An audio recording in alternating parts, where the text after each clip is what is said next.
दोस्तों, आप सब कैसे हो? मेरे चैनल पर आपका फिर से बहुत बहुत स्वागत है।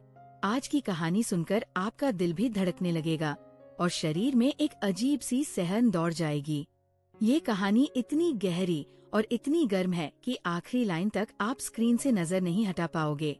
तो तैयार हो जाइए और अंत तक जरूर सुनिएगा। मैंने आज सुबह अलमारी के सबसे पीछे छुपा कर रखी वो नीली शीशी निकाली जिसमें वह खास इत्र था जो मेरे पति कभी कभार लगाते थे। मेरे पति का नाम रोहन था। जब वो ये महक लगाकर मेरे पास आते थे तो मेरी सांसें थम सी जाती थी। उनका हर स्पर्श इतना नरम और गहरा होता था कि पूरी रात मैं उनके ख्वाबों में डूबी रहती थी। लेकिन आज कुछ और ही होने वाला था। मैंने किचन में जाकर अदरक वाली चाय बनाई और उसमें वह खास चीज डाल दी जिससे थोड़ी सी ताकत और ज्यादा गर्मी मिले। रात के 11 बज चुके थे। मैंने कप हाथ में लिया और धीरे धीरे बेडरूम की तरफ बढ़ी। सच तो ये है कि रोहन तो पिछले हफ्ते से कंपनी के काम से दिल्ली गए हुए थे। घर में अब सिर्फ रवि था जो मेरा इंतजार कर रहा था। रवि बड़े बेचैनी से इधर उधर देख रहा था। जैसे ही मैं कमरे में घुसी वो तेजी से उठ खड़ा हुआ और मुझे ऐसे देखने लगा जैसे पहली बार देख रहा हो। जब वह चुप रहा तो मैंने खुद ही पूछ लिया, ऐसे क्या घूर रहे हो? रवि, बोलो ना, आज मैं कैसी लग रही हूँ? रवि ने हकलाते हुए कहा, आज तो मन कर रहा है कि आपको अभी की अभी अपनी सांसों में समेट लूं। मैंने हल्के से हंसकर उसे चाय का कप थमा दिया और बोली, बस ये पी लो फिर देखते हैं। रवि ने कप लिया और एक ही सांस में खत्म कर दिया। चाय उतरते ही कुछ ही पल में उसने मेरी उंगलियां पकड़ ली और धीरे से अपनी तरफ खींच लिया। फिर उसकी आंखें मेरी आंखों में ऐसे ठहर गई जैसे सारी दुनिया रुक सी गई हो। बाप रे दोस्तों, क्या क्या हुआ उसके बाद वो मैं शब्दों में बयान भी नहीं कर सकती। रवि ने मेरे अंदर जो आग जलाई वो आज तक नहीं बुझी। अगर आपको भी पूरी गहराई से जानना है तो पहले इस वीडियो को लाइक कर दो प्लीज। बहुत बहुत प्यार से लाइक करो और चैनल को सब्सक्राइब भी कर लो। तो चलिए अब आपको शुरू से पूरी बात बताती हूँ। मेरा नाम रिया है, उम्र 32 साल, लेकिन लोग कहते हैं कि मैं 22 की लगती हूँ। साड़ी पहनकर निकलती हूँ तो रास्ते पर सबकी नजरें ठहर जाती है। मेरी चमकती त्वचा और वह हल्की सी मुस्कान किसी को भी दीवाना बना देती है। अब बात करते हैं मेरे 27 साल के देवर की जिसका नाम रवि है। उसकी वह मासूम नजरें और अंदर छुपा जोश मेरे दिल में तूफान ला देता है। जब वह मुझे देखता है तो उसकी आंखों में एक ऐसी प्यास दिखती है जैसे वह सालों से किसी मीठे ख्वाब को तरस रहा हो। कभी कभी वो धीरे से कहता है, भाभी आज आप तो किसी जादूगरनी से कम नहीं लग रही। इसी वजह से मेरे पति कभी कभी ऑफिस से जल्दी आकर मुझे पीछे से गले लगा लेते थे। हम दोनों शहर के एक शांत मोहल्ले में रहते हैं। मेरे पति बैंक में अफसर हैं। हमारी एक 5.5 साल की बेटी है जिसकी वजह से मेरा शरीर अब और भी ज्यादा निखर आया है। पति को अपना फर्ज समझकर मैं हर रात उनकी हर इच्छा पूरी करती थी। शादी को 9 साल हो चुके थे लेकिन रोहन अभी भी मुझे उतने ही प्यार से संभालते थे। उनका हर छूना ऐसा होता था जैसे वह मेरे हर हिस्से को दोबारा जीवित कर रहे हो। मैं हमेशा खुद को साफ सुथरा और महकदार रखती थी। दोस्तों, अगर आपसे दिल की बात करनी है तो इस वीडियो को लाइक करो, चैनल सब्सक्राइब करो और जो सब्सक्राइब करेगा मैं उसे अपना स्पेशल तरीका बताऊंगी। पिछले 2 महीने पहले जो हादसा हुआ उसने सब कुछ बदल दिया। शाम को रोहन ऑफिस से लौट रहे थे। रास्ते में उनकी बाइक का बैलेंस बिगड़ गया और वो गिर पड़े। कमर में गहरी चोट आई। डॉक्टर ने कहा कि पूरी तरह ठीक होने में 9 से 10 महीने लग सकते हैं। ये सुनकर मेरा दिल बैठ गया। अस्पताल में उनकी आंखों में दर्द देखकर मेरी आंखें भर आई। मैंने उनका हाथ थामा और कहा, सब ठीक हो जाएगा। उसी वजह से मेरी जेठानी और देवर यहाँ देखभाल के लिए आए। जेठानी कुछ दिन बाद चली गई लेकिन रवि को रोहन ने रुकने को कहा क्योंकि वो अकेले उठ बैठ भी नहीं पा रहे थे। मुझे ही सारी जिम्मेदारी उठानी पड़ रही थी। रवि मुझसे थोड़ा नीचे था। उसका शरीर चुस्त दुरुस्त था और चेहरा इतना साफ कि देखते ही मन हल्का हो जाता था। वो ज्यादा शरारती नहीं लगता था।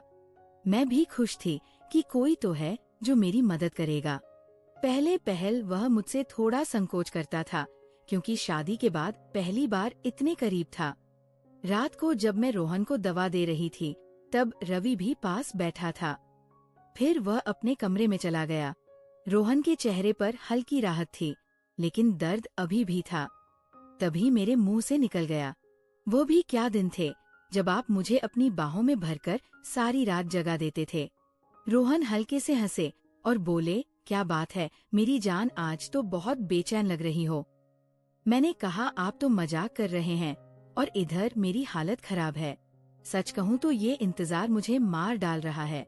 रोहन बोले, मैं समझता हूँ रिया, मेरा भी मन करता है, लेकिन क्या करूँ, हिल भी नहीं पाता। बस थोड़ा सब्र रखो, फिर देखना मैं तुम्हारी हर चाहत पूरी कर दूंगा। मैंने कहा, इतने महीने कैसे कटेंगे पता नहीं। रोहन ने मुझे चुप कराने के लिए कहा, चलो चाय तो पिला दो। मैंने हंसकर कहा, आपकी बेटी ने आपकी चाय पी ली है। हम दोनों हंस पड़े। रोहन को दवा की वजह से नींद आ गई, लेकिन मुझे नींद कहाँ आ रही थी। मैं चुपके से रवि के कमरे की तरफ गई। वो जाग रहा था और फोन देख रहा था। मैंने कहा, रवि इतनी रात हो गई, तुम सोए नहीं? वो उठकर बोला, भाभी बस ऐसे ही टाइम हो गया। फिर उसने पूछा, आप भी तो जाग रही है? मैंने कहा, हाँ, आजकल नींद दूर भाग रही है। रवि ने पूछा, कोई बात है क्या? मैंने हंसकर कहा, जब तुम्हारी शादी होगी तब पता चलेगा। ये सुनकर वो शर्मा गया और मुस्कुराने लगा। मैंने कहा, अरे इतनी सी बात पर शर्मा गए? अच्छा बताओ, किसी को पसंद किया है कि नहीं? रवि चुप रहा।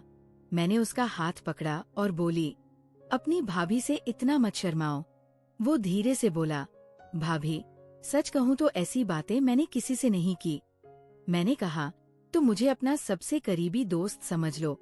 रवि ने कहा, हाँ भाभी एक थी, लेकिन बात आगे नहीं बढ़ी।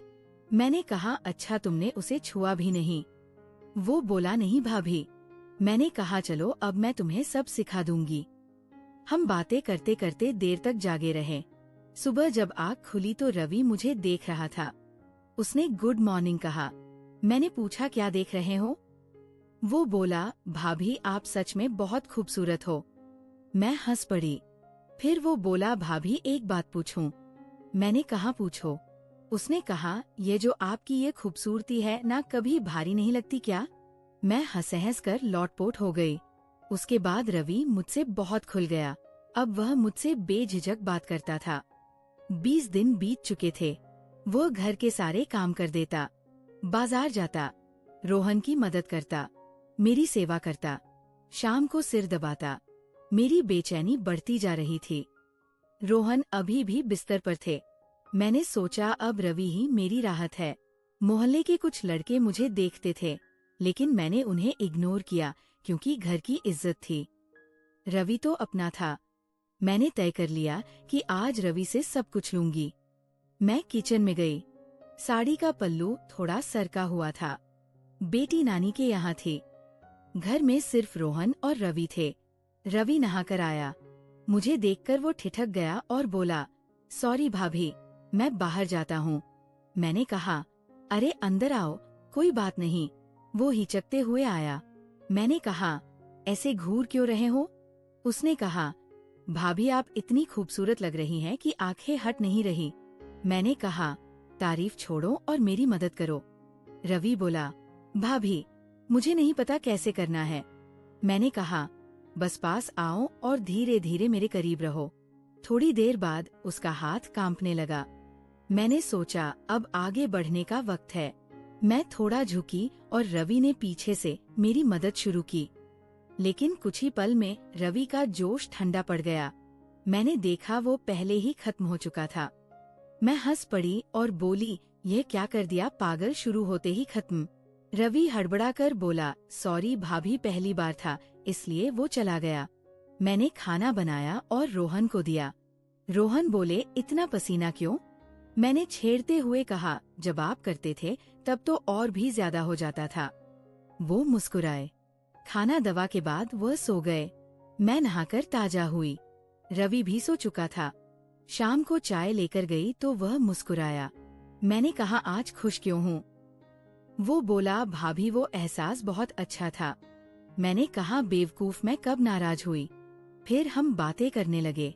वो मेरी तारीफें करता रहा। बोला भाभी आप बहुत खास हो, मैं तो जिंदगी भर आपके साथ रहना चाहता हूँ। मैंने कहा अच्छा तो अब मुझे तुम्हारी मदद करनी होगी। रवि बोला प्लीज भाभी एक बार मेरी हमसफर बन जाओ। मैंने उसके सिर पर हाथ फेरा और बोली अरे पगले इतना क्यों घबराते हो, अब से मैं तुम्हारे साथ ही रहूंगी, बस मेरा ख्याल रखना। दोस्तों कैसी लगी ये दिल दहला देने वाली कहानी?